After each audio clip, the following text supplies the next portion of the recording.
All right, so really briefly, I want to cover how you can get scripts to understand exactly what to say and convey to the audience when you're uploading your video, so they're getting all the right information, you're saying the right things that are going to, answer their questions and then convert them on your specific video. And the way that I do that is with AI. So I use ChatGPT.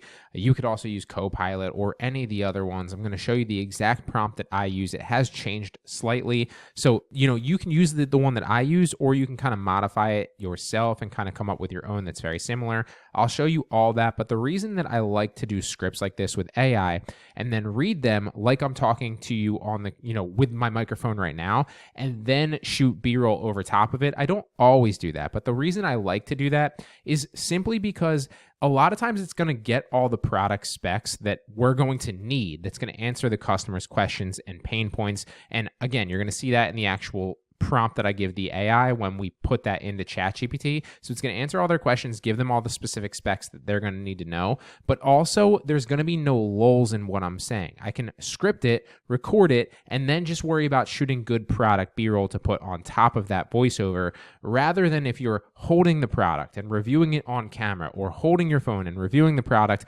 Often, you're not going to know what to say. You're going to just be saying what comes to your mind. And at least in my experience, don't get me wrong, you can make great videos that way, and I have. Some of my best videos are done that way, so you can start that way for sure.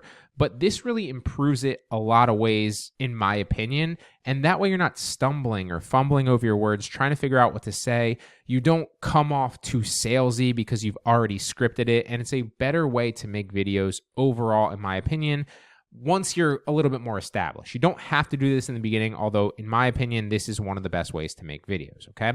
Again, because everything's scripted and you're controlling everything. So one of the prompts that I literally use, and again, this has changed probably a dozen or so times over the course of my journey here, is I'm creating an Amazon influencer video for an Amazon listing. I will paste the listing title and description for you below. Can you create a script that I can read that covers the product features and specs, why someone, in this case me, would purchase it, and a specific pain point that this specific product solves?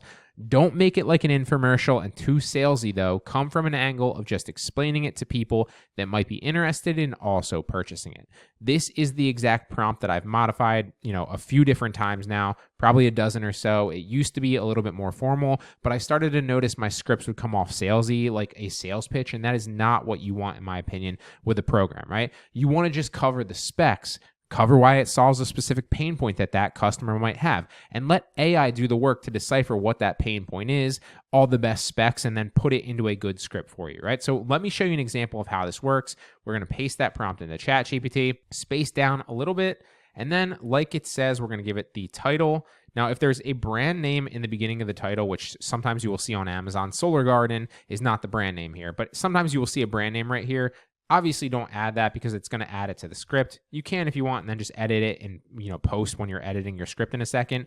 But I usually avoid that. Another thing to avoid is sometimes the last bullet point, as you see here, will say something about warranty information or money back guarantees or whatever, or it being sold on that, like whatever it is. Just obviously read the last bullet point. Make sure that that's something that you do want to include or not. And if it isn't, then don't include that into your prompt right here. And then as you can see, we put the prompt in, we put the title, and then we put the description, so it gets all the product information and it can write the script for us. It's going to tell us the specs, it's going to tell us the specific pain point that it solves, and then once it gives us the bones of the script, we can take that into something like Word or online. I'll show you here in like Word Counter because it's probably a little bit easier. And we're going to take that into here and edit it slightly. And this is going to save us so much time because we no longer have to look at the actual product listing ourselves. We no longer have to come up with the actual information ourselves. We can use AI to write it for us and then to get writer's block out of the way, so to speak, and then make sure that it's good after the fact. It's going to save us so much time and make our scripts so much better, all right?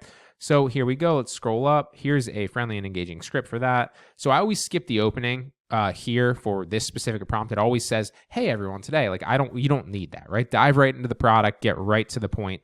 So we're going to take everything below that, and then we'll take it into word counter here, and I'll show you how I edit it. So let's just read it aloud, and I'll edit it for you. I'll take you through my exact process, and then we'll do one more to show you as another example. So let's dive into what makes this cat so special. You don't need that. You could just start with first off and get right into it. So you could say the design, you could even say like, "I love this solar garden cat because," or "I love this solar garden cat.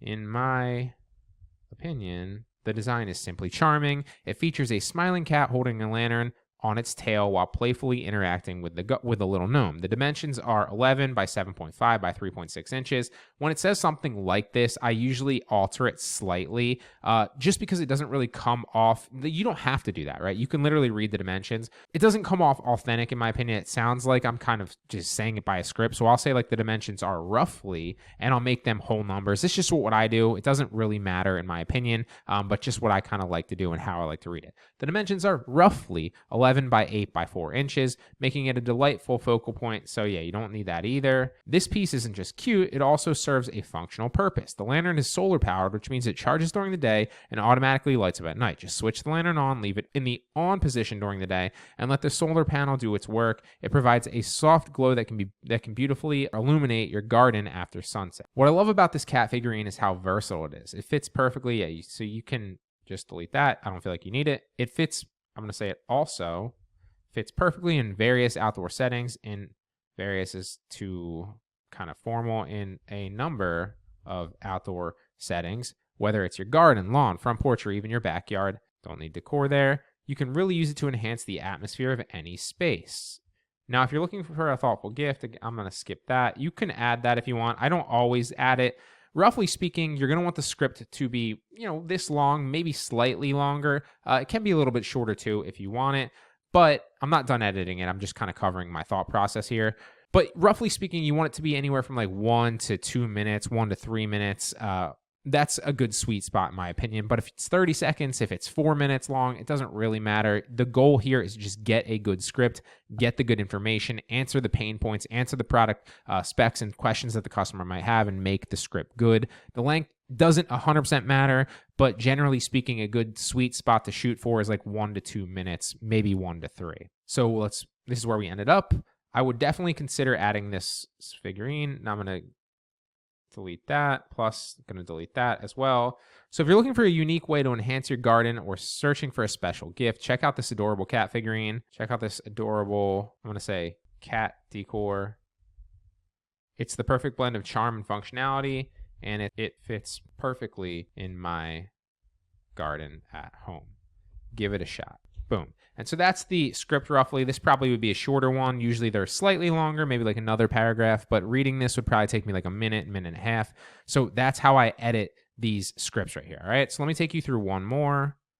Drag this over here. Don't know why that's there. And so once you're in the prompt, you don't actually have to continue. Like once you paste that prompt once into ChatGPT, you don't have to paste it again. You can, as a rule of thumb, like you could take it right out of here from your last prompt, paste it in, space down, and do that.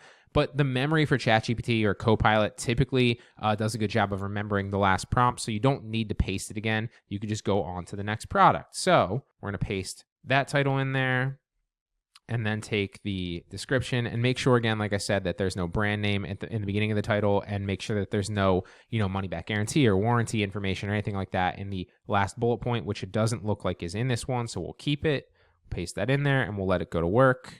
And then we'll take that and we'll edit it and put it into our own words and make it a little bit more human-like. But the benefit of this, of course, like I said, is AI is taking all the information from the listing and then giving us back all the important specs. We didn't have to do the research or look through and actually write that down ourselves. It's also going to figure out what specific pain point it solves. Believe it or not, like this one right here, it doesn't have a pain point because it's just kind of like a solar garden, like decor. But a lot of times your product will have a specific pain point that it solves. And so it's really going to hit home. It does a great job with this prompt with that. But again, this is like a bad example of that. So let's scroll down and we'll edit this last one. All right, we don't take the opening, like I said. So let's take this into word counter. First, let's talk about its design. So yeah, We're going to delete that. This stained glass bat ornament is made from multiple pieces of colored glass, creating a stunning and intricate design. It measures 7.1 by 3 inches. So again, I'm going to just go 3 and 7. Measures 7 by 3 inches, making it just the right size for hanging in your home or even in your car's rearview mirror. When the sun shines through, the black and gray hues create a gorgeous effect that really brightens up any space, and it looks great, I'll say, on my back porch, just for reference. So it sounds like obviously I have the product and I use it. What I love about this bat ornament is its versatility as a gift. It's adorable and perfect for so many occasions. I actually got one as a gift for my sister. Don't know where ChatGPT came up with that, and she absolutely loved it.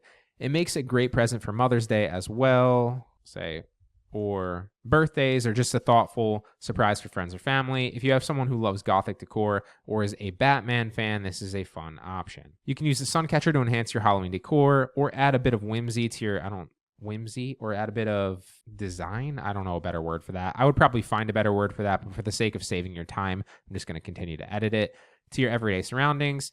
Whether it's hanging in a window, adding flair to a wall, or even gracing your patio or garden, it really complements any space beautifully. Plus, it's great for it. Okay, so then we're going to go down to here. We're going to delete all that. So if you're looking for a cute decorative piece that also makes a fantastic gift, definitely check out, I would just say this. And there we go. That would probably, again, take me about a minute and a half to read. And that's how easy it is. Again, I'm slowing it down on purpose. I'm covering my thought process on purpose for you, just to kind of cover it so you understand what I'm doing and why. But realistically, you can come up with scripts, write them and edit them with ChatGPT using this prompt again, like I said, or something very similar. Tweak it if you need to, but that's the general bones of the prompt that I use. I've tweaked this like a dozen or so times now. And that's how you can write scripts realistically within like a minute and get them out so that you can make the voiceover again in like another minute or two, and then just focus on shooting the product B-roll. All in all, once you're really kind of focused and you're really in work mode and you're kind of doing focused work during a work block, you can pump these out in like 5-10 minutes each video, and they're high quality, they're good, assuming that you can just take the B-roll and then overlay it in an editing software, like I said before. But that's how you do it. That's how you get scripts very fast using AI. Again, it doesn't have to be ChatGPT. You can use Copilot or anything else. I'm just showing you ChatGPT in this one. And again, ChatGPT, completely free. So is Copilot. So are any of them. But that's how you do it.